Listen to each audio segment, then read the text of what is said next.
Hey guys, welcome back. It's Ripe again, back with more HOA stories. In this video, a tornado completely demolished my home and my HOA fined me for rebuilding my house. Here is what happened in this homeowner association story. A while back, my town had a tornado touch down and do some pretty massive damage to our neighborhood. By the time everything was done, my house was destroyed and I had to rebuild it. I was not the only person with this problem and I got displaced because of it either. Thankfully, the people in my neighborhood are amazing and we all had a place to stay while homes got fixed and rebuilt. You would think that the HOA would want to help, but they seemed to just vanish after the tornado and didn't reappear until the efforts of rebuilding were underway.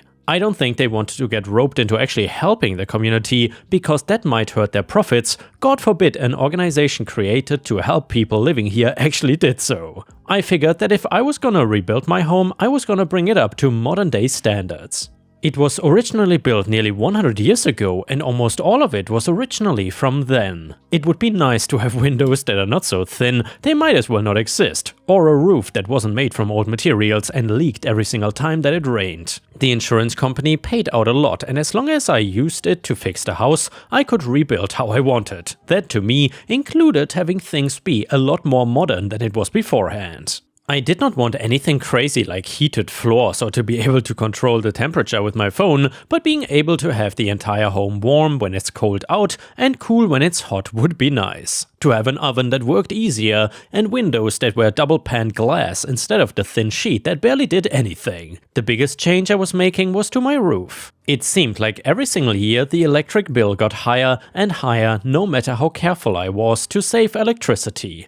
I did not leave things on when I wasn't in the room, but it didn't matter. I wanted to get one of those roofs that had solar panels attached to it, so I didn't need to bother with an electric company. I would be getting my energy right from the sun and could use as much as I wanted without wasting resources. Once the plans for my house rebuilt were submitted to the town, the HOA got their hands on it and were able to halt my project right away. I was furious because I just wanted to fix my home and have a place to live again. The plans were approved by the town, just not the HOA, who had some words for me. HOA, you cannot do all of this crap. The HOA requires you to rebuild your house exactly as it was before. Me, you want me to match a 100-year-old house exactly? So single-paned windows that don't even get made anymore, I'm meant to just magically get? The house was ancient and I'm bringing it up to date. The HOA should be happy about a house getting an improvement. Instead though, the HOA said, you cannot have those solar panels on the roof. We can overlook some of the other violations if you get a normal roof like you had before. Me, there's nothing in the bylaws about solar panels. Thank you for your concern about my home.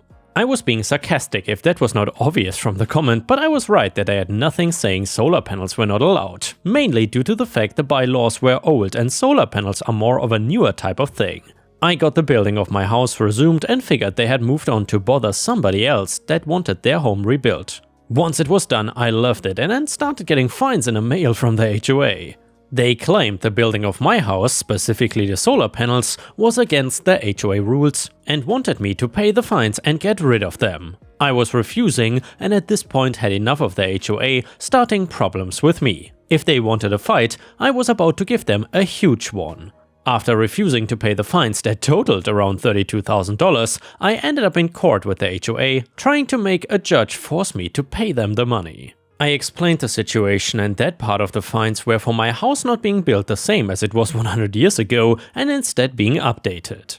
The judge said, you are heavily overreaching. What you have the power to do is insist that the style of home remains the same after rebuilding. A 3-story house not being turned into a ranch. I can even see an argument for rebuilding a house that is in worse condition and lowering the value of other properties. Here he seems to want to improve his home and make changes that are needed. HOA, what about the solar panels? Those are not needed and make the house uglier, lowering the value. We don't allow them and he ignored us and did it anyway. Me, our state introduced an eco-friendly bill and part of that said that any homeowner was allowed to make modifications that were environmentally friendly. And I believe that my solar panels fall under that protection. And a state bill should hold more power than an HOA rule that doesn't even exist. Basically, the judge sided with me and the HOA was beyond pissed that I was not gonna get rid of them or have to give them any money. Taking me to court was the final straw and I decided that I was going to get some revenge and destroy them. There was no way I was the only home they were bothering about rebuilding, so I went around and asked to find that almost everybody negatively affected by the tornado had started to receive some kind of fine for small things or rules that did not even exist. The next time there was a community meeting, I had plenty to say and nobody was going to be able to shut me up. Me, the HOA is meant to help the community, but the only thing our board did during a time of crisis was try to profit. I lost my entire house and instead of trying to help me, they tried to fine me for money that I needed in order to pay for my house being rebuilt. If they are supposed to help the community, then why are they the ones taking advantage of us after a crisis? I think that an HOA should help us and not take advantage. Other people got up and told stories of what the HOA had recently done to them. One person was getting fined because they were not able to paint their new house the same color as before since it was discontinued. Another one got fined for letting a family of 4 that lost their home live with them, apparently breaking the rules by having 2 families be in one home. Everybody was angry now, and I was smirking and knew that I had backed them into a corner. The entire board was forced to step down from their positions and new leaders took over. These people actually cared and wanted to use the HOA to make the neighborhood better. It turns out that the HOA had an emergency fund that would have helped people who lost their homes, but the old board did not use it. Instead, they were hoarding the money for themselves. This new HOA cared and once they got the ball rolling, started to use the money to help people that were still struggling to rebuild or have a consistent place to stay. Meanwhile, I was boasting about my solar panels and all the money I was saving from them, prompting more people to get them, which I'm sure just made the old HOA board furious but made me happy as a clam. And the next one is titled, Dumb Homeowner Association Sued Me for Having a Motorcycle in My Driveway. Let me tell you, I've always believed in playing by the rules. I pay my taxes on time, I return my library books before they are due, and I even break down my cardboard boxes before putting them in the recycling bin. So when my homeowner association decided to make my life a living hell over a motorcycle, I knew I had to take a stand. It all started innocently enough. My dad, bless his soul, passed away about a year ago, and among his belongings was his prized possession, a cherry red 1978 Harley Davidson. Now, my dad and we were very close. He taught me everything I know about fixing cars, grilling a perfect steak, and appreciating a good sunset. That motorcycle was not just a hunk of metal, it was a symbol of him, a reminder of all the good times we shared. Naturally, I brought the Harley back home with me. It needed a bit of work, but I was determined to get it running smoothly again. I figured I would spend my weekends tinkering with it in the garage, maybe even take it for a spin down memory lane every now and then. The first sign of trouble came in the form of a passive-aggressive note left on my windshield. It was printed on official Cranbrook Estates Homeowner Association letterhead with the words "Parking Violations" emblazoned across the top in a font that screamed, "We take ourselves way too seriously." The note cited some obscure clause in the homeowner agreement that prohibited the parking of so-called unsightly vehicles in the driveway. Apparently, my dad's vintage Harley, which I might add I kept polished to a shine, fell under this category. I'll admit, I scoffed at first. I mean, come on, it's a classic motorcycle, not a rusty old clunker. Plus, it was not like I was running a chop shop out of my garage. So I called up the HOA president, a tightly wound woman named Agnes, who always seemed to be on the lookout for a reason to frown, and tried to reason with her. "Agnes, it's just my dad's old Harley," I explained. "I'm fixing it up in my spare time, it's not hurting anyone." "Mr. Davis," Agnes replied, her voice dripping with disapproval, "the rules are the rules. We strive for a certain aesthetic here in Cranbrook Estates, and your motorcycle simply doesn't fit in." I tried to explain the sentimental value of the bike, how it was a way for me to feel connected to my dad, but Agnes was unmoved. She gave me a week to remove the offending vehicle from my property or face further action. Now, I am a patient man, but there's a limit to my patience. I spent the next few days stewing over Agnes' rigid interpretation of the rules and the HOA's blatant disregard for my personal situation. That's when I decided I was not gonna let them bully me. I consulted with a lawyer, a friend of a friend who specialized in, of all things, homeowner association disputes. He chuckled when I told him my story. "Don't worry, Mark," he said. "You'd be surprised how often these things end up in court." The good news is the HOA's case is not as strong as they think it is. That clause about unsightly vehicles is pretty vague. We can argue that it's open to interpretation. Armed with a renewed sense of determination, I decided to fight back. I started by meticulously documenting every instance of a rule violation in Cranbrook Estates. I'm talking about everything: cars parked on the street overnight, overgrown lawns, basketball hoops left out after dusk, you name it, I photographed it. Let's just say Agnes and the HOA board were not happy with my newfound hobby. They slapped me with a series of fines, each more ridiculous than the last one, but I was not fazed. I knew I had them right where I wanted them. The day of the court hearing finally arrived. I'll admit I was a nervous wreck. I had never been inside a courtroom before, and the whole experience was a bit intimidating, to be honest. Agnes and the HOA board were there, of course, looking smug and confident in their matching power suits. My lawyer, bless his soul, was a natural. He systematically dismantled the HOA's case, pointing out the ambiguity of the unsightly vehicles clause and presenting my photographic evidence of their selective enforcement of the rules. The judge, a kindly older gentleman with a penchant for quoting Shakespeare, seemed particularly amused by the whole ordeal. He listened patiently to both sides, occasionally stroking his chin thoughtfully, but finally, after what felt like an eternity, the judge delivered his verdict. The Cranbrook Estates Homeowner Association has been engaging in a rather egregious case of selective enforcement. Mr. Davis, while I understand the HOA's desire to maintain a certain aesthetic, I find it hard to believe that your late father's motorcycle, which you are clearly taking great care of, constitutes a nuisance to the community. A wave of relief washed over me. The judge went on to dismiss all the fines against me and ordered the HOA to reimburse me for my legal fees. And furthermore, the judge added, his eyes twinkling, I suggest the HOA board take a long, hard look at its priorities. As Shakespeare once wrote, "The law is an ass," the courtroom erupted in applause. I couldn't help but grin. I had won. More importantly, I had stood up to Agnes and her band of busybodies. As I walked out of the courtroom, victorious and vindicated, I could practically hear my dad's voice, "That's my boy." But the story didn't end there though. Word of my victory against the HOA spread through Cranbrook Estates like wildfire. People who had been too afraid to speak out before started coming up to me, thanking me for taking a stand. The HOA board, now the laughingstock of the neighborhood, was forced to back down on a lot more of its more ridiculous rules. Agnes, stripped of her power trip, eventually moved away, presumably to a retirement community with even stricter regulations. As for me and my dad's Harley, well, we continued to enjoy our weekends together. I even joined a local motorcycle club, a group of guys who, like me, appreciated the open road and the freedom that came with it. And so, the next time you find yourself facing down the wrath of an overzealous HOA, remember my story. Don't be afraid to fight back. You might just win, and you'll definitely teach them a lesson they won't soon forget. We had bonfires, barbecue parties, and even started a neighborhood watch program that didn't involve harassing people about their landscaping choices.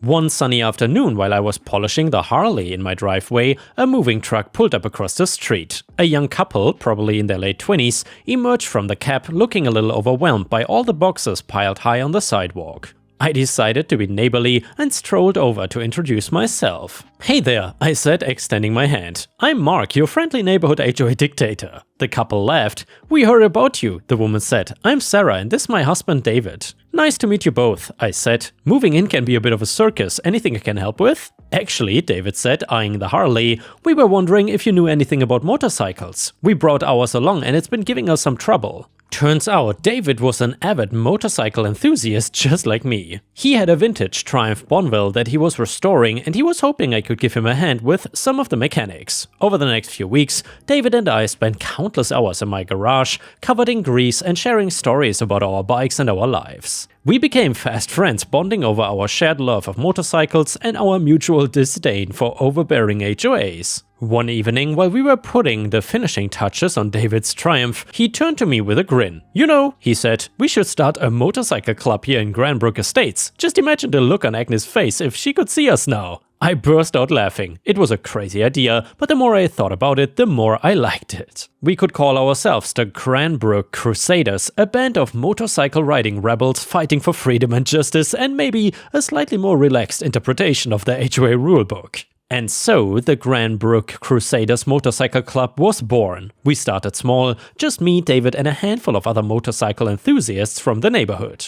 We would meet up on weekends for rides, ranching sessions, and the occasional barbecue. Word of our little club spread, and soon we had members from all walks of life: doctors, lawyers, teachers, even a retired astronaut. The one thing that united us was our love of motorcycles and our shared belief that life was too short to be bogged down by petty rules and regulations. The next one is titled, "My wife got pregnant but I am sterile." I, 27 male, found this out about my wife, 26 female, after seeing her messages pop up while setting up her new phone. Gotta love Apple backups. So I suffered a terrible skateboarding accident at 15 that unfortunately left me 100% sterile. Like, the parts responsible for baby Beta got removed and replaced with prosthetics, so there's no chance this is my kid. I called her best friend and asked what was going on, and she acted so happy to learn that we were having a kid, but after I explained to her that I'm not capable of having children, she got super quiet and then hung up and immediately texted my wife about it. I just left the messages up on her laptop and phone, packed a bag, and now I am at a friend's house getting drunk. I honestly don't know what to do. Any advice? ETA, I'm on the spectrum, so dealing with emotions is not a strong suit of mine. I just want to ghost her with divorce papers, but I keep thinking that this would be too harsh, but after everything I've done for her, this is how she treats me. I seriously need help. Comment number 1. If you stay married, you will be listed as the father on the birth certificate. You will need to go to court to get the paternity removed from the birth certificate. It's your choice to stay, but make sure you don't become responsible for a kid that is not yours. Comment number 2. Well, look at all the possibilities. You are sterile, she's been faithful, you had a miracle child. Number 2. You are sterile, she cheated and got pregnant by another man. Number 3. You are sterile, the child is in fact yours and it's a miracle, and she still cheated. Only situation number 1 is the one you can stay in, the rest you have to go your separate ways, but potentially with additional responsibilities. Update to the story. First, I will clarify a few things from the last post. So I suffered a skateboarding accident at 17 that caused severe damage to my bits and the tubes that run to them, and they had to be removed and replaced with prosthetics, rendering me 100% sterile. This was double checked 3 years after the accident, and I was still 100% sterile, so there's no way the child is mine. I was in the process of transferring her data from her old iPhone to her new one, and I saw a photo of a positive pregnancy test in her iCloud. I'm not proud, but I did a little snooping and found her conversation with her BFF talking about it, and okay, here's the update. After a long and difficult talk with her and her dad, we decided that we are gonna separate and file the papers with the county we currently reside in. We'll have to be separated for a year before we can legally divorce, and we'll be doing the paternity test when the baby is born. In the meantime, we broke the lease, which she paid for, and we will have until January 20th to clean out the apartment, and after that, we will go our separate ways for now. My lawyer and I decided it would be best for her to stay on my insurance until after the birth of the baby, but I will not be going to appointments, nor will I be there when the child is born. As far as I'm concerned, we are done, and there is no chance of reconciliation because cheating is an unforgivable sin in my book. She fundamentally ruined my trust in her, and if we stay together, I would constantly be wondering if she will do the same thing again, and I don't want or need that in my life. If you're unhappy and you're not capable of having a discussion with your partner about your feelings to try and come to a resolution that not only benefits you but also your relationship, you are an emotionally immature person and we are not compatible together. And yeah, Ripe Stars, I would say props to OP, that was a very wise decision and a very mature one, but please let me know what you would have done in this situation. Would you have forgiven the cheating wife? Or would you have done the same as OP?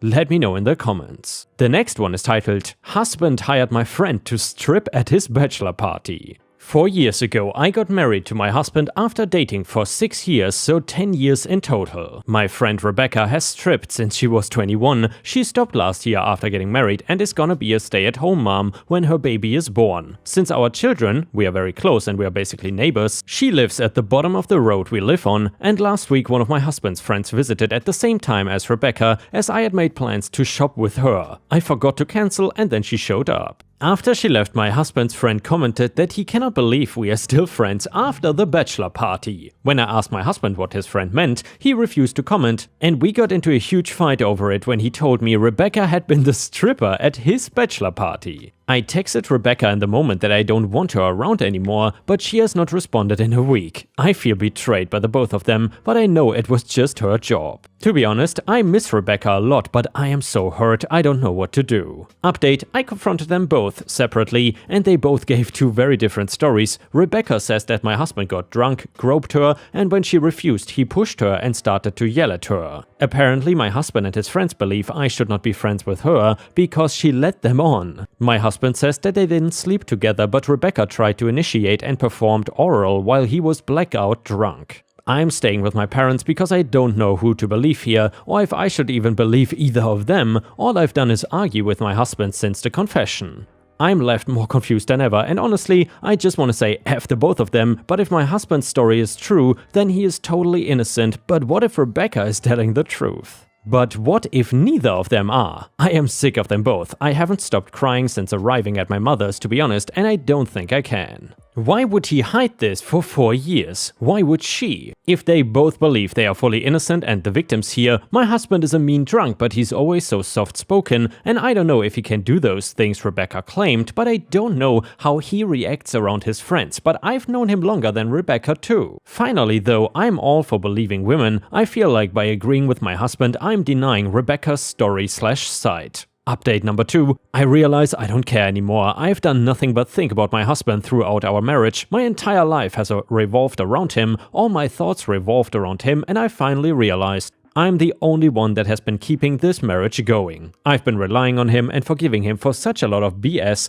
because I don't have anyone else. I gave him everything and that's not happening anymore. Maybe finding out about Rebecca just sped things up. Maybe I relied too heavily on my husband. I told him this morning that it is over. He has yet to stop texting me begging for a chance. I texted Rebecca and told her I no longer want her in my life either. Both have confessed to sleeping together and continuing to do so. My husband out of anger to insult me, and maybe Rebecca wanted a last F you. Rebecca's baby is my husband's, so to say F you back, I messaged her partner to let him know. I am devastated obviously, but now we have to make plans about what's happening with the house and custody, and I cannot afford to continue crying about it. Rebecca's partner let me know at 6 p.m. that she has moved. He helped her move all of her stuff into my husband's house. It all happened so fast and I cannot believe I was so oblivious to it. Maybe I wanted to be. Once again, thanks for all the comments and messages, it really made me open my eyes. It all happened so fast that I don't have time to process it at all. Looks like they wanted me to find out before she gave birth. A nice happy family now. And here, Ripe Stars, unfortunately that is how the story ends. That is just how relationship advice on Reddit is. It's not like the revenge stories that we usually read where there's like a happy ending and the bad guy gets what he deserves, or she deserves in this case. So that's why I'm curious, please let me know in the comments if you enjoy these relationship stories as well. I am very curious about your feedback. And yeah guys, if you cannot get enough of my content, please don't forget to check out my podcast by searching for Ripe Stories on all major podcast platforms such as Spotify, Apple or Google Podcasts. Furthermore, you can find bonus content by going to patreon.com/ripeyoutube or by clicking the join button here on YouTube. For a small monthly fee, you will get access to dozens and dozens of exclusive videos you won't find anywhere else. Thank you so much for watching and I hope to see you again tomorrow.